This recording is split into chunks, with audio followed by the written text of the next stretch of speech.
If you got a real boss who know how to sacrifice and take the bad along with the good and show his crew know how to be men, then this what you get. They say the streets don't have pensions, but some bosses never clock out. In 2025, the headlines are quiet, but the whispers are loud. Big Meech just got moved to a re-entry program in Miami, not a cell, not freedom, something in between.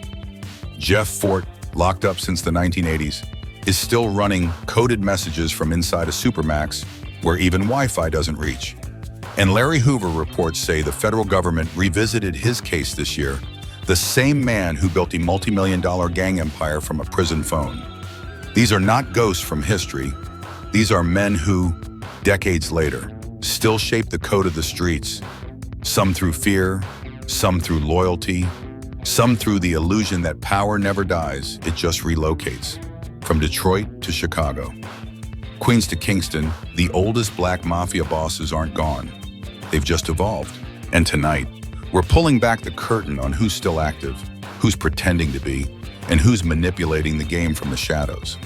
Because when the system buries men like this, the question isn't, are they still alive? It's who's still taking their calls. Stay till the end, minute 14, when we expose the one-name law. Law enforcement quietly put back on its active influence list in 2025. What you're about to hear isn't nostalgia. It's the part of America the headlines forgot, but the streets never did. 1. Big Meech, the ghost of Miami. On October 16, 2024, a quiet transfer out of a Florida prison made more noise on the streets than any headline that year. Demetrius Big Meech Flannery, the legendary co-founder of the Black Mafia family, was suddenly moved from federal custody to a re-entry program in Miami. No press release, no warning, just a line in the Bureau of Prisons database, and then silence. Within hours, the whispers started. Who signed the order? Who called in the favor? And more importantly, is Meech free, or is he just repositioned because for the streets?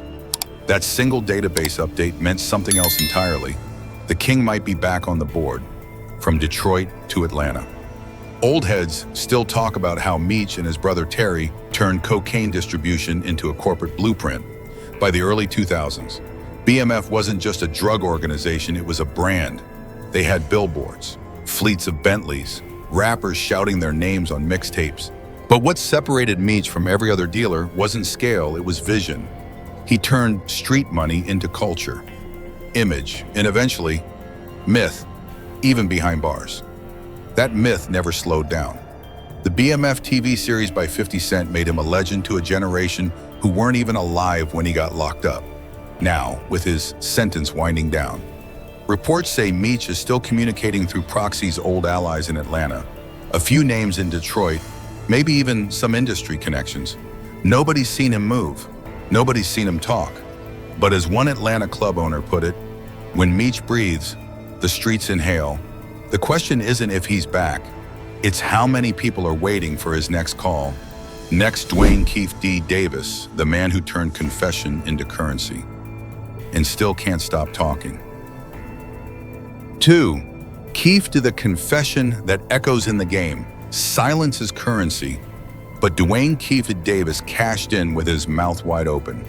In 2018, on a YouTube interview that barely looked rehearsed, he admitted on camera that he handed the gun that killed Tupac Shakur to his nephew.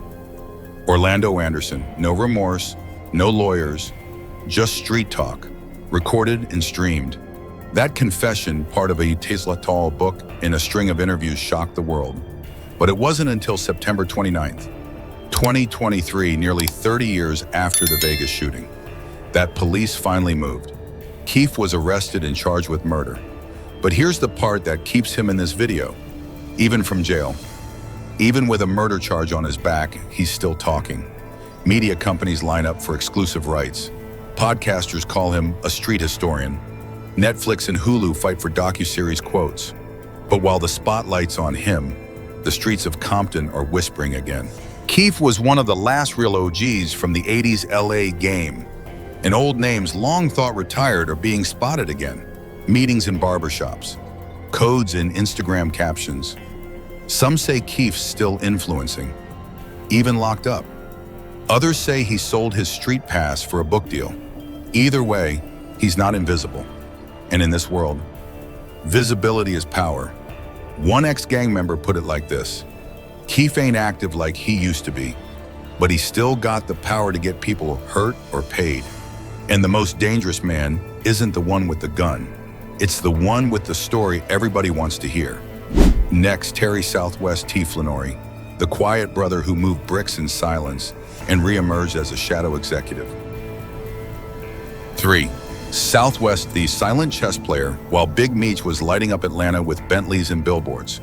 His brother Terry Southwest T. Flannery was playing a different game, one that didn't require cameras. From Los Angeles, Terry managed the plug, heavy shipments, Mexican connections, interstate logistics. In short, Meech built the brand. Terry built the supply chain. That dynamic made BMF nearly untouchable until 2008, when both brothers were arrested. Terry was sentenced to 30 years. But in May 2000, during COVID, he walked out early. Most thought he'd disappear. Instead, he appeared online. Fresh fit, Cartier frames, quiet captions about legacy and discipline. Then came December 2024, presidential clemency. A retroactive move from the Biden administration made his early release official and untouchable. That's when the whispers in Detroit got louder. Word is, he never really stopped moving, just shifted from bricks to business, club promotions, brand deals, mentorship programs. But behind all that, law enforcement suspects something deeper. A new BMF, not in cocaine and culture, in influence. Young hustlers post him on IG like a legend. Rap crews in Michigan drop his name like a blessing. One DEA memo even flagged Terry as a person of interest in cultural laundering networks. Translation: he might not move product anymore, but his name still moves people. And in 25, that kind of pull where influence feels clean, but impact hits hard is more valuable than 100 kilos. As one Detroit promoter said, Meech made the myth, but Terry, he's still building the machine. Quiet doesn't mean retired. It means you don't see the wires, but the power's still on. Next, Larry Hoover, the man feds couldn't silence, and the 2025 commutation that reignited a war for control. 4. Larry Hoover, the kingpin they couldn't erase for over 3 decades. Larry Hoover was the most powerful man in America's gangland without ever leaving his cell. The founder of the Gangster Disciples. Hoover built an empire that stretched from Chicago's South Side to federal prisons across the U.S. He ran meetings through coded calls, passed messages through lawyers, and kept his name feared without ever appearing in public. But for years, he was locked in ADX Florence, the federal supermax designed to make influence impossible, until May 28, 2025. The Department of Justice quietly filed a commutation of sentence, the kind of legal move reserved for political cases or dying inmates. Within hours, the internet exploded. #Free Larry Hoover started trending again. Politicians condemned the decision. Chicago police issued internal memos warning of potential unrest. Because this wasn't just about one man, it was about what he still represents. Despite being locked up since 1973, Hoover's name continues to command respect and fear. Younger gang sets still follow his structure. Older ones invoke his teachings like scripture. And now, as Hoover transitions into a re-entry pathway under strict monitoring, law enforcement sources say his name is already moving weight again, not drugs. But authority, when one veteran officer said, "You don't need to make calls when people still move based on what you would say." So is he active in 2025? Not in the way the feds can prove. But in Chicago, from politics to prisons, Larry Hoover's shadow is longer now than it's ever been. Next, Lorenzo Fat Cat Nichols, the Queens boss, who walked out in 2019 and might be walking his old blocks again. 5. Fat Cat Nichols, Queens never forgets. In the 1980s, Queens belonged to Lorenzo Fat Cat Nichols. He didn't just run drugs, he ran rules. If you wanted to operate in South Jamaica, you followed his code or you disappeared. His nickname half from his size, half from how fat his pockets were. But everything changed in 1908 when he ordered the hit on NYPD officer Edward Byrne. That murder sent shockwaves through New York. The city cracked down, the feds came in, and Fat Cat was sentenced to over 25 years. Game over, right? Not quite. In 2019, Nichols walked out on parole, quietly. No press conference, no Instagram post, just a man re-entering a city that remembered exactly who he was. And soon after, violence in Queens spiked again. Gun arrests rose, turf wars reignited. The NYPD noticed patterns and started watching the old heads. Reports surfaced younger gang members spotted near Nichols' old stomping grounds. Cash movements tied to former associates. But no direct ties, no phone taps, no surveillance, smoking gun, just whispers, and a name that still clears rooms. As one retired detective put it, Fat Cat doesn't need to run corners. He just reminds people they used to belong to him. Whether he's active or not, the fear is. And when fear moves faster than facts, influence becomes undetectable. In 2025, Fat Cat walks freely, but New York law enforcement still moves like he never really left. Next, Jeff Fort, the radical kingpin who tried to strike a deal with Libya and still controls prison power blocks in 2025. 6. Jeff Fort, the warlord in a supermax. Most mafia bosses die in prison. Jeff Fort became more dangerous inside. In the 1980s, he led the Black Pea Stone Nation, a Chicago-based gang turned urban militia. They didn't just hustle corners. They controlled entire neighborhoods. Political power, economic extortion, militant discipline. But in 1987, Fort went too far. Federal agents intercepted messages revealing Fort had tried to secure $2.5 million from the Libyan government in exchange for carrying out attacks on U.S. soil. That move earned him a new label, domestic terrorist. He was transferred to ADX Florence, the nation's most secure supermax prison. But 40 years later, he's not forgotten. In 2021, Fort still commands influence inside federal prisons. Inmate reports and Bureau of Prisons documents confirm he's considered a cultural authority, a title given to long-term inmates who shape prison politics and intergang relationships. He don't yell. One former inmate said, "He don't threaten, but when he speaks, units reorganize." Despite zero access to the internet, Fort's teachings still spread, passed down like doctrine through stone books and oral codes. And in Chicago, gang structure on the South Side still reflects the same rank and file Fort created decades ago. Every few years, his name reappears in gang task force briefs, not for new crimes, but because his legacy still dictates how violence is justified. Some bosses retire. Fort, he institutionalized his influence. So even if his body never leaves ADX, his voice still echoes in every yard he once ruled. And that, in the Fed's eyes, might be more dangerous than ever. Next, Kenneth Supreme McGriff, the man who blurred the line between drug empires and the hip-hop industry. 7. Supreme, the godfather of street culture. In the world of street kings, Kenneth Supreme McGriff played a different game. He didn't just sell drugs, he sold culture.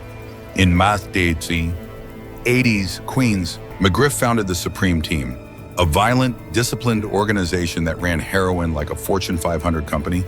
Murder wasn't an accident, it was policy.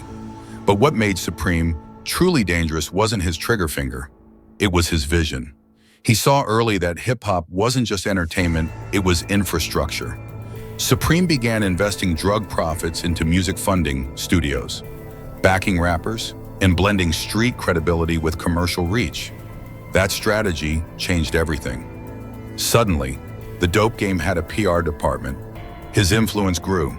By the 1990s, whispers in Queens said you couldn't drop a mixtape without Supreme's nod. The feds finally caught up. He was sentenced to life in prison in the early 2000s. But Supreme's legacy still active, still coded into the culture. In 2020, multiple music executives, including 2 platinum-certified artists, have been linked to organizations tracing back to the old Supreme Team network. Not for crimes, for consulting, for quiet partnerships, for credibility. DEA intelligence flagged Supreme's playbook as the origin of a trend now called cultural laundering, using media to sanitize money. Power and street influence. A former associate told Vice Supreme made it cool to be a boss without hiding it. He gave the drug game a soundtrack. So yes, Supreme is locked up, But in 2025, his name still earns respect in recording booths and back alley deals. And when culture bends around a man's legacy, he never really disappears. Next, Dudus Coke, the Jamaican Don whose extradition caused a literal war in Kingston, and whose soldiers are rumored active again. 8. Dudus Coke, the Don who made a nation bleed in the criminal world. Most wars are metaphorical, but in May 2010, when the US demanded the extradition of Christopher Dudus Coke, Jamaica literally went to war. Coke wasn't just a drug lord, he was a political force, the king of Tivoli Gardens, a neighborhood-turned fortress, where the shower posse ruled with loyalty, fear, and firepower. When the Jamaican government finally moved on him, Dudus's men responded like a militia. Barricades, gunfire, 73 people dead. It wasn't a bust, it was a civil uprising. The US eventually got him. He was extradited, convicted, and sentenced to 23 years. But here's the part that keeps intelligence agencies awake in 2025. The empire never truly fell. Interpol flagged multiple drug busts in Miami and the Bronx last year, all with identical shipment methods used by the shower posse in the 2000s.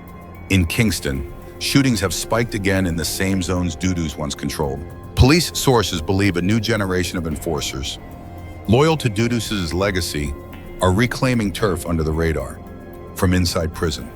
Coke hasn't spoken publicly in years, but Jamaican analysts say his silence speaks louder than any press release. It tells his people the code still holds. Dudus didn't build a gang. He built a belief system, a structure where fear was law. Loyalty was currency, and power meant never needing to return because your ghost would do the work for you. And in 2025, Kingston still bleeds for that ghost. Power in the Mafia world isn't just about muscle, it's about memory. The names we've explored, Meech, Hoover, Fat Cat, Dudus, they don't just live in case files. They live in the way streets are still mapped, the way crews still form, the way respect is still measured. And here's the twist that stings the system. You can lock the man, but you can't cage the blueprint. These bosses figured it out decades ago. Build a structure that outlives the leader. Let loyalty and fear do the talking when you are not around. Some flipped, some vanished, some found God. But even in reform, the game they designed still runs.